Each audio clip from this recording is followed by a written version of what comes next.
Día a día, los seres vivos llevamos a cabo actividades tan básicas como respirar, caminar, comer y dormir, entre otras. Además de sentir emociones de alegría, tristeza, felicidad, etc. Todo esto gracias a un sistema de órganos que funcionan en conjunto para realizar esas actividades. El corazón, los pulmones, los riñones, el hígado, entre otros, todos ellos trabajan de forma continua y perfecta. Cada uno necesita nutrientes para su funcionamiento óptimo, así como recibir el oxígeno que nos mantiene con vida. Pero no pueden hacer todo esto solos. Necesitan un vehículo que les proporcione a cada célula segundo a segundo lo que requiere. Esta y muchas otras tareas más cumple un líquido que recorre cada órgano y parte de nuestro cuerpo. Un líquido de gran importancia para todos, que es sin duda vital para vivir. La sangre. Vitalidad sanguínea.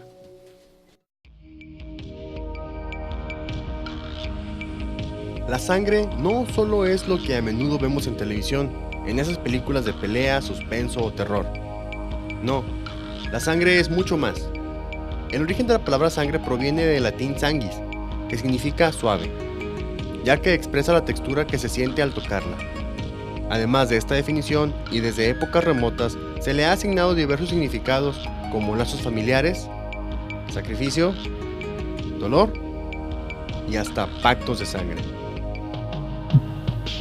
La sangre es bombeada por el corazón, un músculo que late más de 100,000 veces al día. Más que un simple líquido rojo, la sangre es un tejido líquido. En ella se transportan los glóbulos rojos, los glóbulos blancos y las plaquetas, que fluyen gracias al plasma. Una simple gota de sangre contiene cerca de 100,000 glóbulos blancos, 6 millones de plaquetas y 100 millones de glóbulos rojos. Todo en una gota. ¿Creen que esto sea difícil de creer? Yo más bien diría que fue difícil de contar. Haciendo una muestra especial de la separación de todos los compuestos, podemos darnos cuenta que la capa superior es el plasma líquido, la capa inferior consta de glóbulos rojos, y separados por en medio se encuentran los glóbulos blancos mezclados con plaquetas. Para conocer más funciones, el Dr. Ricardo Ariel Canales, egresado de la Universidad de Nuevo León y con especialidad en hematología en la Universidad de Washington, D.C. y Texas, nos hablará acerca de la sangre. Bueno, las funciones de la sangre son muchas, porque en la sangre van los nutrientes y va el oxígeno tan necesario para mantener la vida, que tiene que trasladar el oxígeno de los pulmones, que es donde lo obtienen, a todos los tejidos del cuerpo para mantenerlos vivos. Lo que se conoce como anemia, que en realidad pues no se debería llamar anemia, porque anemia es A sin sangre, y en realidad pues nadie está sin sangre, sino que traen baja la cantidad de glóbulos rojos. A eso se le llama anemia, a los que traen baja la cantidad de glóbulos rojos. Ahora, esto es tan común que casi todas las enfermedades de la sangre van a cursar con algo de anemia.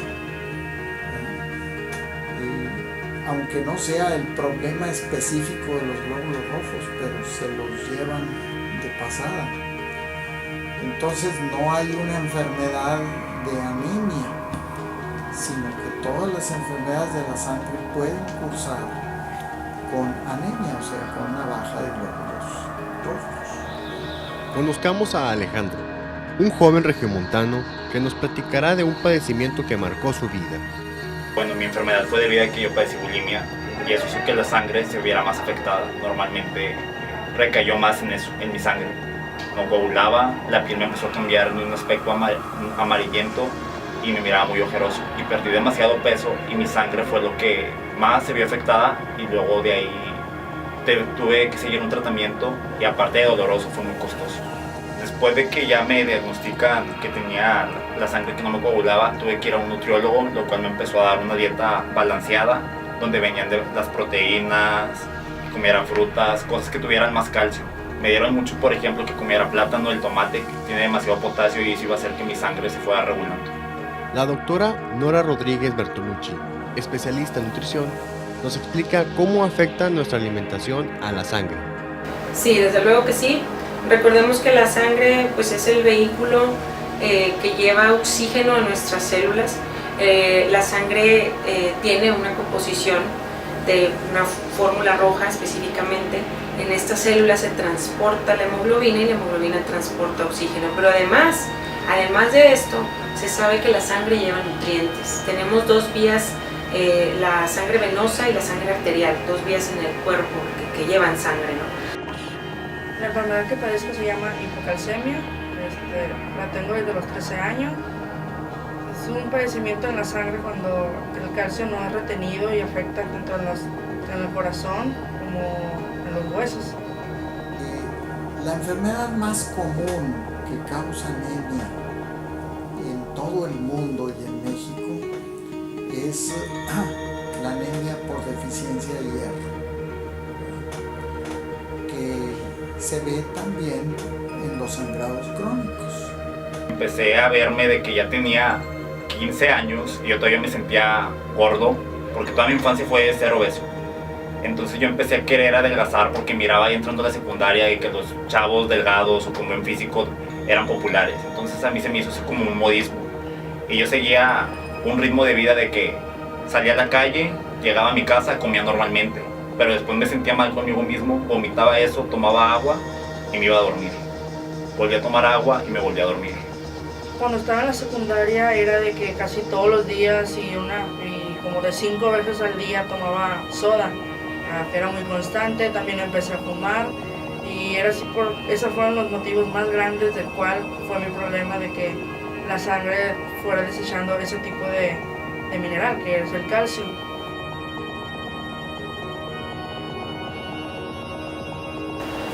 Lo más natural posible. O sea, pregúntate cuando tengas un alimento enfrente de ti, ¿cuántas veces se procesó ese alimento para llegar a tu plato? Es decir, por ejemplo, la pasta no es un producto que te dé la naturaleza. La pasta es un producto creado por el hombre. Pero los granos, como el arroz, los frijoles, las lentejas, las habas, los garbanzos, los chícharos, todo eso es un producto de la naturaleza. Igual las proteínas animales son producto de la naturaleza. El huevo, el queso, la carne, el pescado, todo eso es un producto natural. Bueno, el queso ya sufrió una transformación, pero al final viene de un producto natural, es decir, no tuvo un proceso tan extenso como una caja de cereal, ¿sí me explico? O una bolsa de pasta. Entonces, tratar de no consumir alimentos tan procesados, eso es la clave para tener una mejor salud, en principio de cuentas.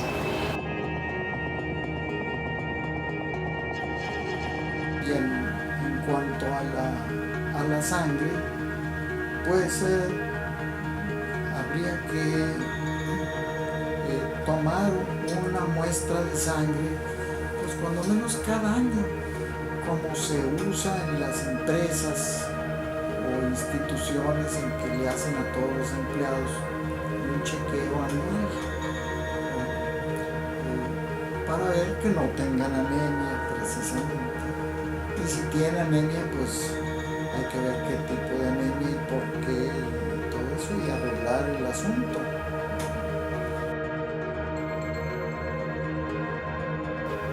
El tratamiento constaba en de que yo me tenía que estar inyectando vitamina K por mes y eso iba a hacer que mi sangre ya fluyera normalmente. Y tenía que seguir con muchas cosas que tuvieran hierro, una dieta basada en muchas proteínas para que mi sangre fuera fluyendo poco a poco. Fue un proceso que duró 4 años y la verdad, o sea, estarme inyectando esas vitaminas era muy doloroso. Me dolían mis piernas, se me quedaban dormidas por una semana a veces.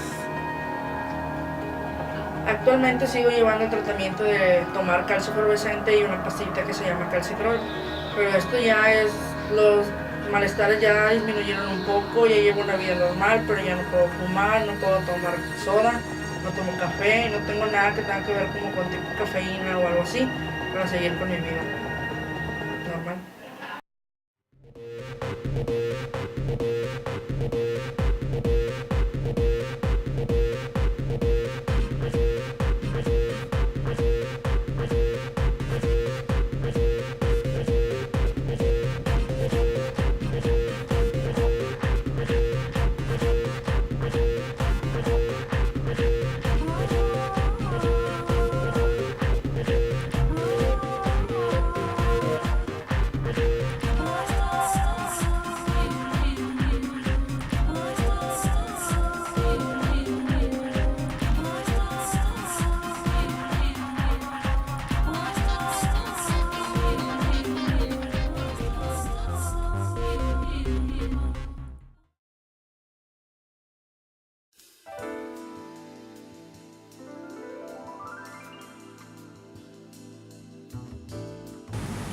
En nuestra actualidad, para beneficiar a la comunidad y a las personas que se encuentran hospitalizadas por una enfermedad, ya sea algún cáncer, alguna enfermedad hematológica maligna como las leucemias, alguna paciente embarazada y que tenga alguna complicación, o aquellas personas que sufrieron un accidente automovilístico, se ven en situaciones de riesgo y requieren grandes cantidades de transfusiones de sangre. Es por eso que es importante que la comunidad se acerque a los bancos de sangre y donen en forma altruista este vital líquido. Para seleccionar a un donador de sangre, lo primero que debemos de tener es una persona mayor de 18 años y hasta los 65 años. Debe ser una persona completamente sana, no tener ningún padecimiento crónico y que en este momento que se presenta a donar sangre no presente ningún cuadro infeccioso, ya sea gripe o algún cuadro gastrointestinal con diarrea. Esas son unas de las principales características. También debe de no estar tomando medicamentos. Es importante que si están tomando algún medicamento se lo refieran al médico que los está entrevistando para que él pueda decidir si es apto para donar o no. También es importante que la persona no haya ingerido bebidas alcohólicas en las últimas 24 horas. Otra de las características también importantes es no haberse sometido a alguna cirugía en los últimos 6 meses. Los tatuajes es una de las situaciones que muchas veces nos ocasionan dudas si podemos donar sangre. Sin embargo, la norma oficial mexicana nos marca que si ya transcurrieron 6 meses de haberse realizado un tatuaje, una perforación o algún tratamiento con acupuntura, podemos ser aptos para donar sangre. Otra de las características también es el no tener prácticas de riesgo sexual.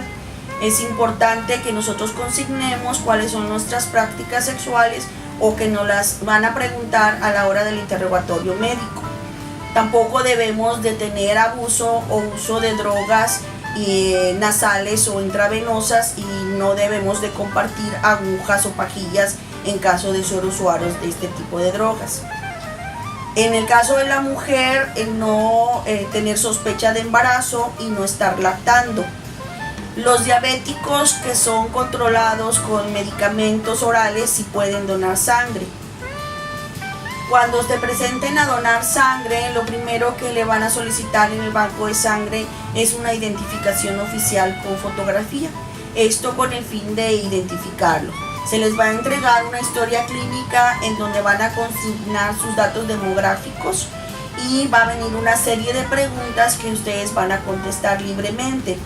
Si tienen alguna duda con respecto a las preguntas que ahí se les hacen, las pueden dejar en blanco, ya que posteriormente van a pasar a un área privada, a un consultorio, en donde esta entrevista la va a dirigir un médico ya capacitado para la selección del donador. Si su entrevista es apta, se les va a tomar una pequeña muestra capilar de su dedo con el que se va a hacer su grupo sanguíneo y se va a determinar el hematocrito. Este parámetro es para definir que la persona no tenga anemia. Si todo esto es apto, entonces pasan a un área en donde va a realizar la donación en sí. El proceso de donación de sangre es canalizar una vena central de su brazo, se le hace un aseo. Todo el material que se utiliza es estéril y desechable y es único. Se van a obtener alrededor de 480 mililitros de sangre y el periodo de tiempo en el que se capta esta sangre es no más de 15 minutos. Posterior a que ha finalizado su donación de sangre, va a permanecer vigilado, ¿verdad?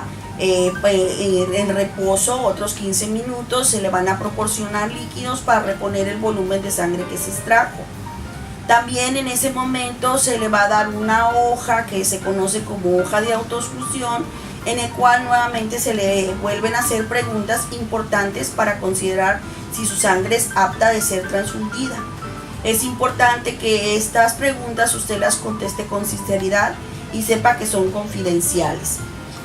Independientemente de los exámenes de laboratorio que se le realizan a su sangre, es importante que todas estas preguntas sean contestadas en forma sincera y que usted sepa que son confidenciales. Si También en este momento se le van a dar indicaciones de cuidado posteriores a la donación de sangre, como son no realizar esfuerzos físicos fuertes, no fumar en las siguientes 6 horas, no ingerir bebidas alcohólicas en las siguientes 6 horas. También se les va a proporcionar un refrigerio para que ustedes puedan sentirse bien después de su donación. La sangre que se transfunde es una sangre segura. Es segura no solo por la entrevista que se le hace al donante y por la autoexclusión que posteriormente se le realiza, sino también por las pruebas de laboratorio que se hace a la sangre antes de ser transfundida. Estas pruebas son para detectar enfermedades que se pueden transmitir por la sangre y son para detectar hepatitis B, hepatitis C, VIH, sífilis, brucela y Chagas.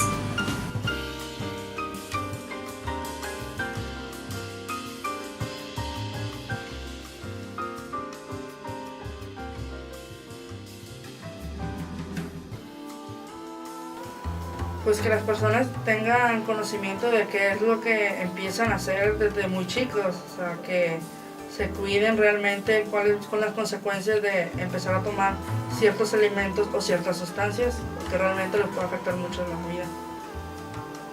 No por querer complacer a otra persona, no vas a estar bien contigo mismo. Creo que tener salud es lo mejor que puede pasarte, así que creo que no por querer adelgazar o seguir unas modas y verte más flaco, pero arriesgar tu vida a verte ya entre la muerte por lo que me pasó de la sangre, creo que a nadie se lo deseo y lo mejor es aceptarte como eres. Pues la recomendación para que la sangre siempre esté en buenas condiciones es cuidar lo que comes en todo momento.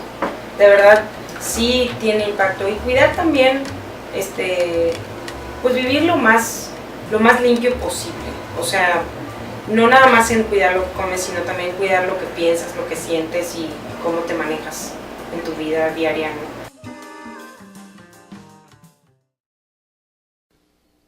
Toda esta investigación es con un solo propósito: conocer y mejorar el cuidado que le damos a nuestro líquido vital, la sangre.